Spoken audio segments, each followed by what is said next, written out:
Isang mapagpalang araw sa ating lahat. Ako po si Sarina Espalo, ang ating ilalahad kong natunan para sa daily devotion na pinamagatang The Word of God Become Flesh. So, last topic and last series po ng Christmas week, Emmanuel, God with us. So, yung scripture natin yan is John chapter 1 verse 14.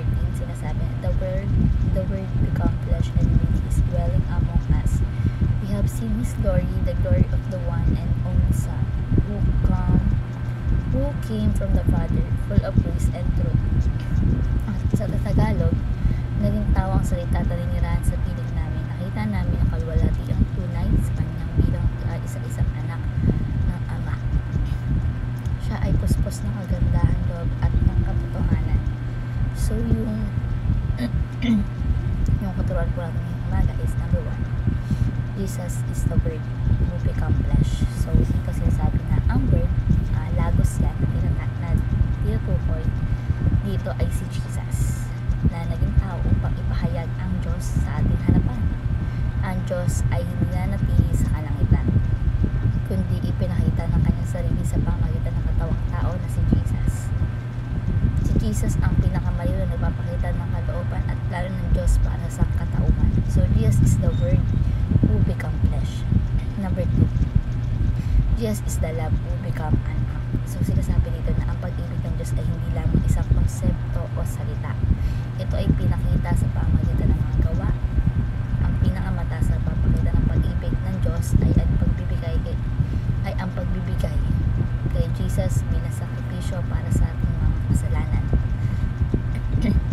Ang kanyang buhay, kamatayan at muling pagkabuhay ay ang pinakamalaking act ng pag-ibig na nagbukas ng kaligtasan para sa lahat ng tao.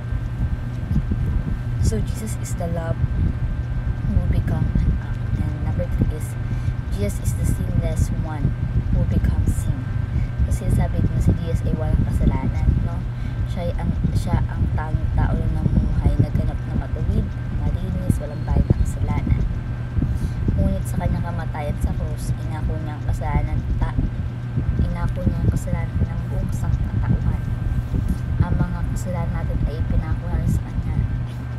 At dahil dito, ang kanyang sakripisyo ay nipilitan sa ating kaligtasan. Imbis na tayo yung mag-suffer sa kasalanan, inako na ni Jesus Christ, no? Kasi gusto niya tayong maligtas sa mga kasalanan.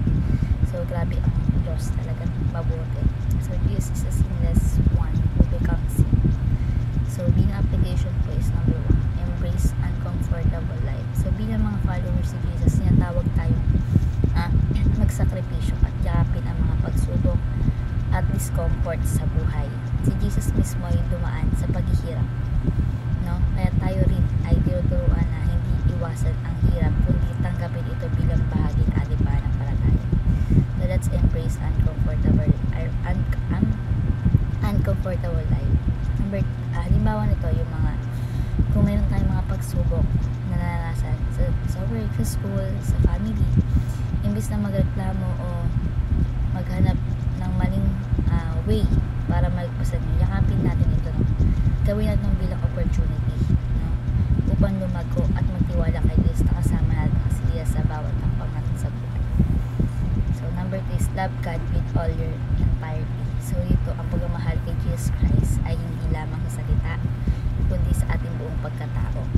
Hindi lang sa buong pagkatao, isip, puso, kaluluwa, at syempre sa lakas.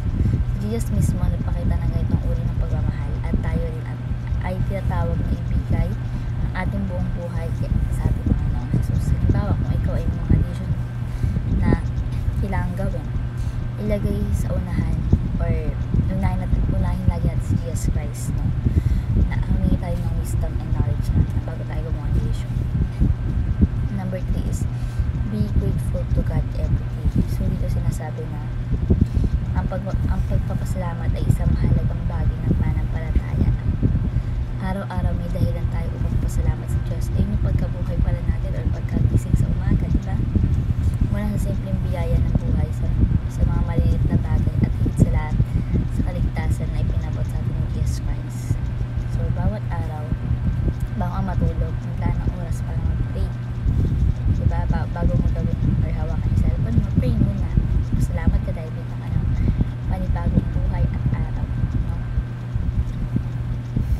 Hindi lang sa panibagong araw, hindi din sa mga kaligtasan, ganyan. Pagpapasalamat kay Jesus Christ. No? Kahit sa mga araw na naghihirap tayo, tanda na may dahilan pa rin pagpapasalamat tulad ng pag-ibig at presensya ng Diyos sa iyong buhay. So, let's be grateful to God every day. So, ayun na po yung alam ko sa devotion na natin kayo. Masyos na ba siya lumakay sa